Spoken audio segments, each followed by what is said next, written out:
పిఠాపురం నియోజకవర్గంలో high alert కొనసాగుతుంది. ప్రస్తుతం పిఠాపురంలో జనసేన అధినేత పవన్ కళ్యాణ్ కు మద్దతుగా మెగా హీరో సాయి ధరమ్ తేజ్ ఆయన ప్రచారం చేస్తుండగా వైసీపీ మూకలు ఒక్కసారిగా రెచ్చిపోయాయి.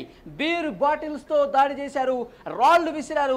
ఉద్రిక్తత మరింత పెరిగిన పరిస్థితి కనిపిస్తుంది. ఎప్పుడైతే సాయి ధరమ్ తేజ్ పవన్ కళ్యాణ్కి మద్దతుగా ప్రచారం చేయడానికి తాటిపర్తికి వచ్చారో ఆ సమయంలో వైసీపీ కార్యకర్తలు మూకుమ్మడిగా దాడి చేసేందుకు ప్లాన్ చేసుకున్నట్టుగా తెలుస్తోంది. ఎప్పుడైతే సాయి ధరమ్ తేజ్ తన ప్రసంగాన్ని మొదలు పెట్టారో, తన ప్రచార రథాన్ని ముందుకు కదిలిస్తూ తన ప్రసంగం ప్రారంభించే సమయంలో ఒక్కసారిగా వైసీపీ కార్యకర్తలు జనసేన కార్యకర్తల మీద వాగ్వాదానికి దిగిన పరిస్థితి కనిపిస్తుంది. అక్కడ వాతావరణాన్ని ఉద్రిక్త పెంచేందుకు ప్రయత్నం చేసినట్టుగా కనిపిస్తోంది. ముఖ్యంగా బీర్ బాటిల్స్ తీసుకుని సాయి ధరమ్ తేజ్ మీద విసిరేటట్టు తెలుస్తుంది. దాంతోపాటు రాళ్లు కూడా రువ్వారు. ఇక్కడ మనం స్క్రీన్ మీద చూస్తున్నాము. సాయి ధరమ్ తేజ్ ప్రచారానికి వచ్చినప్పుడు ఇక్కడ పగిలిపోయినటువంటి బీర్ బాటిల్ ఇక్కడ మీరు స్క్రీన్ మీద చూడొచ్చు.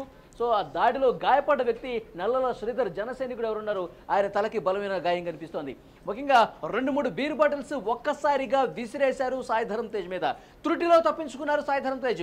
నిజంగా సాయి ధరమ్ తేజ్ మీద ఆ బీరు బాటిల్ దాడి జరుగుంటే గనక తీవ్రమైన రక్తస్రావం అయ్యే పరిస్థితి కనిపించి ఉండేది. నిన్న రాత్రి మరింత ఉద్రిక్తతలకు రాజేసిన పరిస్థితి ఉండేది. కానీ అదృష్టవశాత్తు ఆ బీరు బాటిల్ సాయి ధరమ్ తేజ్ కు తగలేదు. బీరు బాటిల్ విసిరారు, రాళ్లు కూడా పెద్ద ఎత్తున విసిరడంతో అక్కడ ఉన్న జన సైనికులు కొంతమంది గాయాల పాలైనట్టుగా తెలుస్తుంది. కొంతమంది ఆసుపత్రిలో ఇప్పటికీ చికిత్స పొందుతున్న పరిస్థితి కనిపిస్తుంది. ముఖ్యంగా పిఠాపురంలో ఏది చేసైనా సరే, పిఠాపురంలో ఎంత ఉద్రిక్తత రాజేసినా సరే, అక్కడ ప్రచారానికి వచ్చేవాళ్ళు పవన్ కళ్యాణ్కి మద్దతుగా ప్రచారం చేసే వాళ్ళని భయపెట్టాలి. వాళ్ళు ఇక్కడ నియోజకవర్గంలో తిరగకుండా చేయాలి, ఇక్కడ వంగాగితే గెలవాలి, పవన్ కళ్యాణ్ ఓడిపోవాలని చెప్పి జనసేన కార్యకర్తల్ని భయపెట్టే విధంగా ప్రస్తుతం అక్కడ కార్యక్రమాలు చేస్తున్నట్టుగా తెలుస్తుంది. దాడులకు పాల్పడుతున్నటువంటి పరిస్థితి కనిపిస్తోంది. అదృష్టవశాత్తు ఇక్కడ మనం చూడొచ్చు, సాయి ధరమ్ తేజ్కి ఆ బీరు బాటిల్ తగలలేదు. కానీ ఒకవేళ నిజంగా తగిలింటే గనక పరిస్థితి మరోలా ఉండేది. సో యాక్చువల్గా ఈ ఘటన జరిగిన తర్వాత జన సైనికులు నియోజకవర్గ వ్యాప్తంగా కూడా పెద్ద ఎత్తున ఆందోళన చేసిన పరిస్థితి కనిపిస్తోంది. పవన్ కళ్యాణ్ మీద దాడి వాళ్ళు అభివర్ణిస్తున్నారు. ఇది సాయి ధరమ్ తేజ్ మీద కాదు, నేరుగా పవన్ కళ్యాణ్ మీద దాడి చేయడానికి వీళ్ళు ప్రయత్నం చేస్తున్నారని చెప్పి పెద్ద ఎత్తున ఆందోళన చేసిన పరిస్థితి కూడా కనిపిస్తుంది. అక్కడ తెలుగుదేశం పార్టీ నాయకులు వర్మ ఎవరైతే గాయపడ్డారో కార్యకర్తలు వాళ్ళు పరామర్శించారు. అలాగే కాకినాడ ఎంపీ అభ్యర్థిగా ఉన్న ఉదయ్ శ్రీనివాస్ ఆయన కూడా కార్యకర్తల్ని పరామర్శించినటువంటి పరిస్థితి కనిపిస్తుంది. నిన్న జరిగినటువంటి ఘటనకు సంబంధించి పెద్ద ఎత్తున మెగా ఫ్యాన్స్ జనసేన కార్యకర్తలు ఆందోళన చేస్తూ ఉన్నారు. నిజంగా వైసీపీ కార్యకర్తలు, వైసీపీ సైకోలు కడప, కర్నూలు నుంచి పెద్ద ఎత్తున పిఠాపురంకి వచ్చారు. పెద్ద ఎత్తున ఇక్కడికి వచ్చి ఇక్కడ ఉద్రిక్తతలు రాజేయడానికి ప్రయత్నం చేస్తున్నారని చర్చ అయితే ప్రస్తుతం కనిపిస్తోంది. సో ఇదే విషయానికి సంబంధించి కొంత మనం విశ్లేషించే ప్రయత్నం చేద్దాం. న్యూస్ రూమ్ నుంచి పొలిటికల్ ఎడిటర్ కట్టా కార్తీక్ మనకి లైవ్ కాల్లో జాయిన్ అయ్యారు. కట్టా కార్తీక్, పిఠాపురంలో అనేక పార్ట్లు మనకు కనిపిస్తున్నాయి. వైసీపీ ఏదో రకంగా జనసేన అధ్యక్షుడిని, జనసేనకి మద్దతు తెలిపేవాడిని, పవన్ కళ్యాణ్కి మద్దతుగా ప్రచారం చేసేవాడిని ఏదో రకంగా భయపెట్టి ఇక్కడికి రానియకుండా చేయాలని ఒక కుట్ర కనిపిస్తోంది. ఎట్లా చూస్తారు సాయి ధరమ్ తేజ్ మీద ఈ దాడి ఘటనను? ఎస్, పిఠాపురంలో ఇప్పుడు నిన్నటిదాకా వైసీపీ డబ్బుని మద్యాన్ని నమ్ముకొని ఖచ్చితంగా గెలవాలని ప్రయత్నం చేస్తుందని మాత్రమే వార్తలు విన్నాం. ఇవాళ కొత్తగా దాడులు కూడా గతంలోనే మనం టీవీ క్లియర్గా చెప్పింది, చాలా దాడులు జరిగే అవకాశం ఉంది. ఎందుకంటే పవన్ కళ్యాణ్ తనంతట తాను కొన్ని బ్లేడ్ బ్యాచ్లు దిగాయి, నేను బ్లేడ్లతో నా మీద దాడి చేసే ప్రయత్నం చేస్తున్నానని పవన్ కళ్యాణ్ స్వయంగా ఆరోపించిన తర్వాత పిఠాపురం మీద దాడి ప్రభావం చాలా తీవ్రంగా ఉండే అవకాశం కనపడుతుంది అనేటువంటి వార్తను మనం చెప్పడం జరిగింది. దానికి తగ్గట్టుగానే సాయి ధరమ్ తేజ్ మీద బీర్ బాటిల్ తోటి తర్వాత రాళ్లతోటి దాడి చేయబోయినట్టు మనకు అర్థమవుతున్న సమాచారం. కానీ సాయి ధరమ్ తేజ్కి ఎలాంటి గాయాలు జరగలేదు. సో ఒక జనసేన కార్యకర్తకి గాయాలైనట్టు మనకి విషయం తెలుస్తూ ఉంది. అయితే మనం చెప్తుంది ఏంటంటే, మనం చూస్తున్నాం గత కొన్నాళ్ళుగా ఏపీ రాజకీయాల్లో ఎలాంటి సంఘటనలు చోటు చేసుకుంటున్నాయో, ఎలాంటి ఘర్షణ వాతావరణం చోటు చేసుకుంటుందో మనం చూస్తూ ఉన్నాం. కనపడిని రాయి కోసం రాయి దాడి జరిగిందని అమాయకుల మీద హత్యా ప్రయత్నం కేసులు పెట్టి అరెస్ట్ చేసినటువంటి పోలీసులు మరి నిజంగానే హత్యా ప్రయత్నం జరిగింది. ఇక్కడ విసిరేసిన రాళ్ళు కనపడుతున్నాయి, విసిరేసిన బీరు బాటిల్ కనపడుతున్నాయి, దగ్గర దాడి కనపడుతుంది, వచ్చిన రక్తం కనపడుతుంది. ఇవన్నీ కనపడుతున్న పరిస్థితుల్లో ఎలాంటి యాక్షన్ తీసుకుంటారు? హత్యా ప్రయత్నం కేసులు పెట్టే ప్రయత్నం చేస్తారా? లేదు, జరిగింది దాడి అధికార పార్టీ మీద కాదు కాబట్టి, అధికార పార్టీ నాయకుల మీద కాదు కాబట్టి లైట్ తీసుకుంటారా అనేది చూడాలి. ఎందుకంటే ఇది చాలా కూలకషంగా మాట్లాడుకోవాల్సిన అంశం. పిఠాపురం రాష్ట్రంలోనే చాలా హాట్ టాపిక్గా ఉంది. మనకంతున్న సమాచారం మేరకు 1,00,000 మెజార్టీతో పవన్ కళ్యాణ్ అక్కడి నుంచి గెలవబోతున్నారు. కానీ పవన్ కళ్యాణ్ ఎట్టి పరిస్థితుల్లో గెలవకూడదని వైసీపీ అధినేత జగన్మోహన్ రెడ్డి భావిస్తున్నారు. పవన్ కళ్యాణ్ కనుక పిఠాపురం నుంచి గెలిచి అసెంబ్లీకి వస్తే 2029లో తనకి సరైన ప్రత్యర్థి దొరికినట్టే. ఇంకొకటి ఏంటి అంటే జనసేన ఈ రోజు వరకు ఎమ్మెల్యే లేకపోవటం వల్ల ఆ రాజకీయ పార్టీ ఉంది అంటే ఉంది, లేదు అంటే లేదు అన్నట్టుగా ఉంది. కానీ ఆ పార్టీ కొంతమంది ఎమ్మెల్యేలతో అసెంబ్లీలోకి ప్రవేశిస్తే జనసేన ముద్ర, జనసేన ప్రభావం ఏపీ రాజకీయ మ్యాప్ మీద పడే అవకాశం ఉంది. అది జీర్ణించుకోలేకపోతున్న జగన్మోహన్ రెడ్డి ఎట్టి పరిస్థితుల్లో పోయినసారి గాజువాక, భీమవరంలో 2 చోట్ల పోటీ చేసి ఓడిపోయిన పవన్ కళ్యాణ్ ఈసారి కూడా ఓడిపోతే మనకు ప్రచారం చేయొచ్చు. పవన్ కళ్యాణే గెలవలేడు, అదొక పార్టీ, అదొక నాయకుడు అని ప్రచారం చేసుకొచ్చేసి ఆ పార్టీని కనుమరుగు చేయొచ్చు. ఈసారి ఓడిపోతే జనసేన కనుమరుగు అవుతుంది. కాబట్టి పవన్ కళ్యాణ్ గెలవకూడదు, గెలవకూడదు, గెలవకూడదు. ఇది ఖచ్చితమైనటువంటి అభిప్రాయంలో వైసీపీ ఉంది. కానీ వైఎస్ జగన్ మీద కటకర్తికి వైఎస్ జగన్ మీద రాయి దాడి ఘటన జరిగినప్పుడు ఆ రాయి ఎక్కడ మనకు కనిపించలేదు. అసలు ఆ రాయి ఉందా లేదా, అసలు రాయే దాడి చేశారా లేకపోతే ఏదైనా ఆ పూలదండ ఏమైనా గుచ్చుకుందా, ఇలాంటి పెద్ద ఎత్తున చర్చలు జరిగినాయి. కానీ సాయిధరం తేజ్ మీద దాడి ఘటనకు సంబంధించి బీరు సీసాలు కనిపిస్తున్నాయి. మనం విజువల్స్ లో క్లియర్ గా చూడొచ్చు. ఆ వీడియో ఒకసారి చూస్తే బీరు సీసాలు సాయిధరం తేజ్ తల పక్క నుంచి వెళుతున్నటువంటి దృశ్యం మనకు కనిపించింది. తర్వాత రాళ్లు విసురుకున్నటువంటి ఘటన, ఆ దృశ్యాలు కూడా మనకు కనిపించాయి. అంటే దాడి జరిగింది. దేంతో దాడి జరిగింది పూర్తి స్థాయిలో కళ్ళ కడుతుంది, మనకి అవి కనిపిస్తున్నాయి ప్రూఫ్స్. అయితే దాడి చేసింది ఎవరు, అసలు ఎన్ని రోజులైనా పట్టుకునే పరిస్థితి కనిపిస్తుందా, ఏదో సమూహం నుంచి వచ్చేసింది అతన్ని పట్టుకుంటారా లేదనేది పెద్ద క్వశ్చన్ మార్కు. ఇంకొక విషయం ఏంటంటే దాడి చేయించింది ఎవరు, వీళ్ళ వెనకాల ఉండి నడిపించింది ఎవరు, పవన్ కళ్యాణ్కి మద్దతుగా ఎవరైతే ప్రచారం చేస్తున్నారో వాళ్ళ మీద దాడులకు పాల్పడండి, వాళ్ళని భయపెట్టండి, వాళ్ళ నియోజకవర్గంలో తిరగడానికి వీల్లేదని చెప్పి ఎవరు చెప్తున్నారు, వెనకాల ఉండి నడిపించింది ఎవరు, ఈ ఇన్వెస్టిగేషన్ చేయాల్సిన అవసరం ఉందా లేదా? రెండో ప్రశ్న కరెక్ట్గా అడిగారు. నేను దాడి చేసిన వాళ్ళని పెద్దగా తప్పట్ను, వాళ్ళు చేసిన తప్పే, నో డౌట్ తప్పే.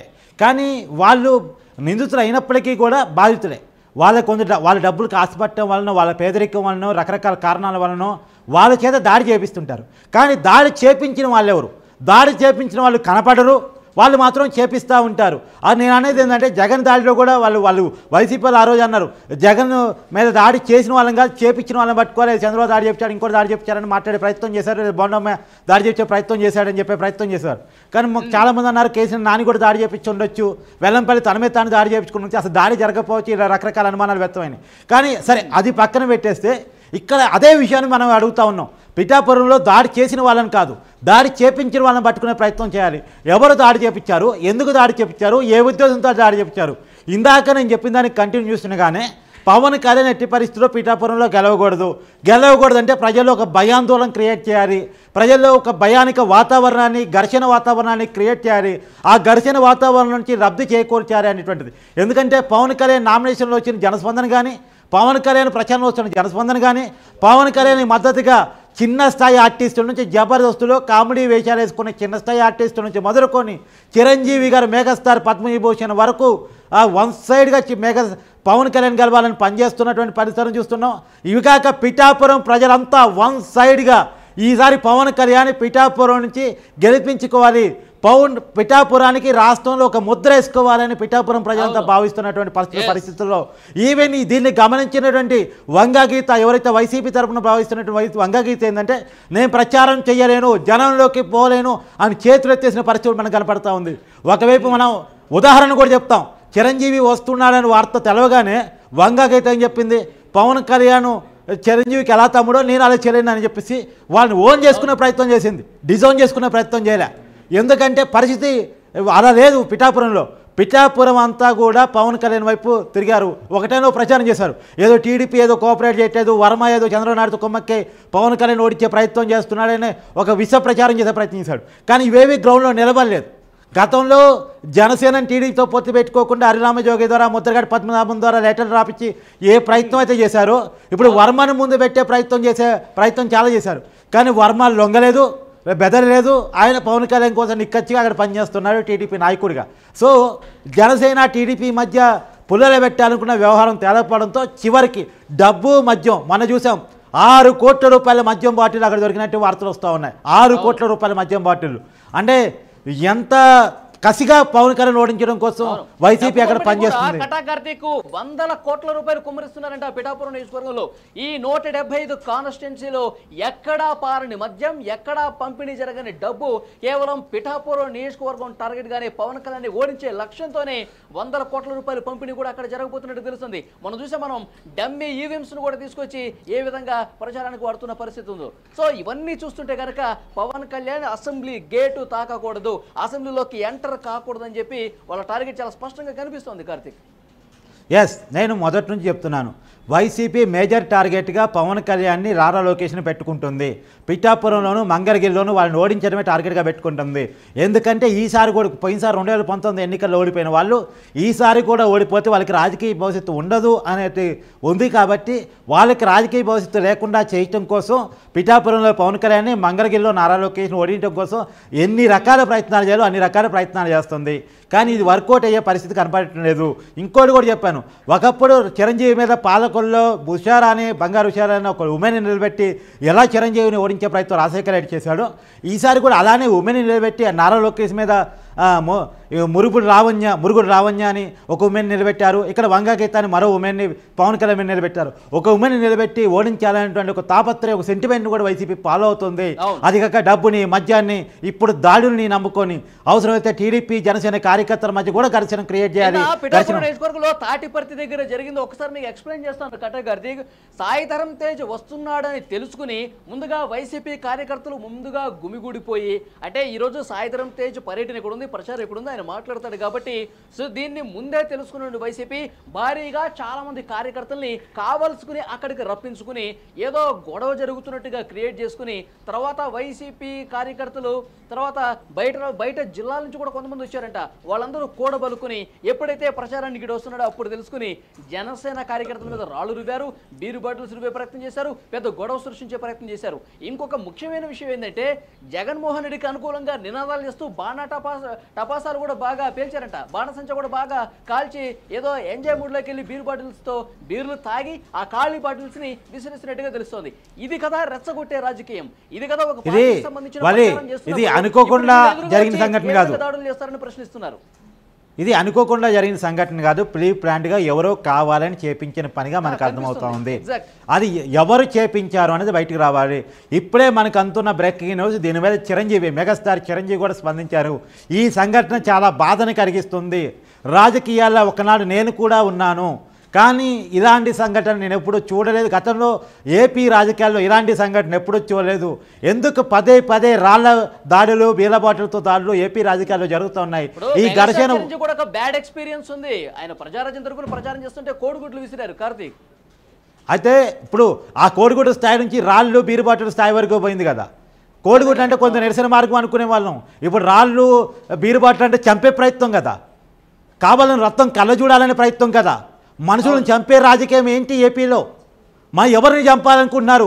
ఎవరి చావుల ద్వారా రాజకీయ లాభాన్ని వెతుక్కోవాలనుకుంటున్నారు?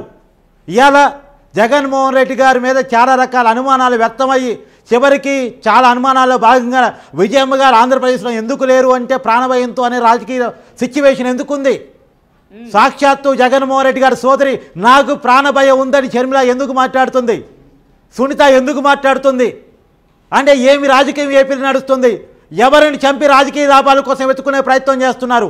2019 ఎన్నికల ముందు వివేకానందరెడ్డిని చంపి ఆ వివేకానందరెడ్డి చావుల మీద పావులు ఎత్తుక్కొని రాజకీయ లాభం ఎత్తుక్కుంది ఎవరు? ఇప్పటికీ ఆ వివేకానందరెడ్డి హత్య కేసులో నిందితులు ఎవరో బయటికి రాలేదు.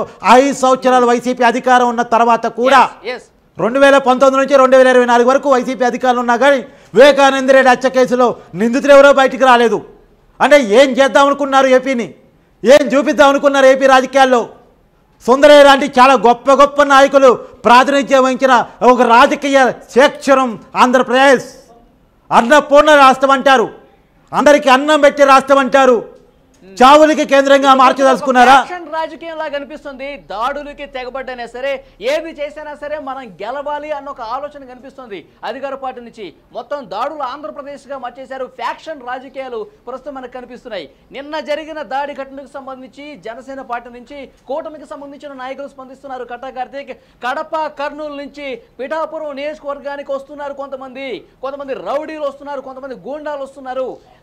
ఫ్యాక్షన్ రాజకీయాలు అనేవి పిఠాపురం నియోజకవర్గంలో చేస్తున్నారని చెప్పి కంప్లైంట్ ఇచ్చిన పరిస్థితి కనిపిస్తోంది. మనం టీవీ లైవ్లో టీడీపీ నేత వర్మ చెప్పిన మాటని మీకు చెప్తున్నాను. గొల్లపూడి మండలం ఈ దాడి జరిగిన మండలం ఏదైతే ఉందో అక్కడ తర్వాత పిఠాపురం టౌన్లో కొన్ని హోటల్స్ని లీజుగా తీసుకొని కొన్ని ఇండ్లని లీజుగా తీసుకొని కడప నుంచి కొంతమంది, చెన్నై నుంచి కొంతమంది, తిరుపతి నుంచి కొంతమంది, ఆంధ్రప్రదేశ్ బోర్డర్స్ నుంచి కొంతమంది ఆ పిఠాపురానికి సంబంధం లేని నాయకులు వచ్చేసి స్మగ్లింగ్ డబ్బులు, పెద్ద ఎత్తున గంజాయి, మందు బాటిల్స్ తీసుకొని వచ్చేసి పిఠాపురంలో స్టే చేసి రాజకీయాన్ని తారుమారు చేసే ప్రయత్నం చేస్తున్నారు. ఇది వర్మ స్పష్టంగా మనం టీవీలో చేసిన ఆరోపణని మీకు చెప్పే ప్రయత్నం చేస్తున్నాను. వాళ్ళు ఎందుకు అక్కడ ఉన్నారు, వాళ్ళకి పిఠాపురానికి ఏంటి సంబంధం? సరే, జగన్మోహన్ రెడ్డి కోసం ఎన్నికల ప్రచారానికి వచ్చారా? వాళ్ళ నేర చరిత్ర తీయండి, ఆడికి వచ్చిన వాళ్ళు ఎవరో తీయండి, వాళ్ళు ఏ ఉద్దేశంతో వచ్చారు తీయండి. వైసీపీ ప్రచారానికి వస్తే మనం తప్పుపట్టేది లేదు, కానీ వైసీపీ ప్రచారానికి రాలేదు. జనసేన ప్రచారాన్ని డిస్టర్బ్ చేయడానికి, దాడులు చేయటానికి, దాడుల జోల పిఠాపురంలో అశ్రాంత శాంతి లేకుండా చేయటానికి వాళ్ళు వచ్చారు అనేటువంటిది ఒక రాజకీయ ఆరోపణ. దాని మీద నిజాలు నిగ్గుదేల్చాలి. ఈ ఆరోపణ జరిగి 15 రోజులు అవుతుంది. పోలీసులు నిజంగా వాళ్ళ మీద యాక్షన్ తీసుకుని ఉంటే, వాళ్ళ మీద విచారణ జరిగి ఉంటే ఇవాళ ఈ దాడి జరిగేది కాదు, ఒక జన సైనికుడికి గాయాలు అయ్యేవి కావు. ఇవాళ జన సైనికుడికి గాయాలు కావటానికి కానీ, ఈ ఘర్షణ జారీ చేయడానికి కానీ పోలీసులు ఆ పిఠాపురానికి వస్తున్న వాళ్ళెవరు, వాళ్ళ చరిత్ర ఏంది, వాళ్ళు ఏ ఉద్దేశంతో వస్తున్నారో ప్రాపర్ ఎంక్వైరీగా లేకుండా ఉంచడమే కారణం. ఓకే, సో మొత్తానికి పిఠాపురం నియోజకవర్గంలో ఒక ఫ్యాక్షన్ రాజకీయం నడిపిస్తున్నారని పెద్ద ఎత్తున చర్చ జరుగుతుంది. ఏదైతే సాయిధరం తేజ్ మీద దాడి ఘటన జరిగిందో దానికి ప్రత్యక్ష ఉదాహరణగా చెప్తున్నారు. కడప, కర్నూలు నుంచి పెద్ద ఎత్తున రౌడీల్ని ఇక్కడ మోహరింపజేసి దాడులకు తెగబడుతున్నారు. పవన్ కళ్యాణ్ ఓటమి లక్ష్యంగా పవన్ కళ్యాణ్ ఏ విధంగా అయితే ఓడించి తద్వారా లబ్ధి పొందాలని అధికార వైసీపీ చూస్తుంది. అందులో భాగంగానే ప్రచారానికి వచ్చే వాళ్ళని భయపెట్టేలా ప్రయత్నం చేస్తుందని చెప్తున్నారు. అదృష్టవశాత్తు సాయిధరం తేజ్కి బీర్ సీసాలతో అవి తలకు తగలలేదు, గాయాలు కాలేదు. కానీ జనసేన పార్టీకి సంబంధించిన ఒక కార్యకర్తకి తలకి తీవ్ర గాయమైంది. ప్రస్తుతం అతను ఆసుపత్రిలో చికిత్స పొందుతున్న పరిస్థితి కనిపిస్తుంది. ముఖ్యంగా పిఠాపురం నియోజకవర్గాల్లో అల్లర్లు సృష్టించే ప్రయత్నం జరుగుతున్నట్టుగా తెలుస్తుంది. ఇక చివరి వారం రోజులే, ఈ వారం రోజుల్లో మరింత గందరగోళం సృష్టించేందుకు, మరిన్ని అల్లర్లు సృష్టించేందుకు, మరిన్ని దాడులు చేసేందుకు అధికార వైసీపీ పూనుకుంటుందని చెప్పి పెద్ద ఎత్తున కూటమి నాయకులు విమర్శలు చేస్తున్నటువంటి ఆరోపణలు చేస్తున్న పరిస్థితి కనిపిస్తుంది. సో ఎలక్షన్ కమిషన్ పిఠాపురం నియోజకవర్గంలో ప్రత్యేక దృష్టి పెట్టాలి, ప్రత్యేకంగా బలగాలను మోహరించాలి. మరొకసారి ఇలాంటి అవాంఛనీయ ఘటనలు జరగకుండా, ఇలాంటి దురదృష్ట ఘటనలు జరగకుండా, ఇలాంటి ఉద్రిక్తపరమైన వాతావరణం కలగజేయకుండా పూర్తి స్థాయిలో కట్టుదిట్టమైనటువంటి వ్యవస్థను రూపొందించాలి. కట్టుదిట్టంగా భద్రతను ఏర్పాటు చేసి ఎలక్షన్ వరకు సాఫీగా జరిగేందుకు చర్యలు తీసుకోవాల్సిన అవసరం కనిపిస్తోంది.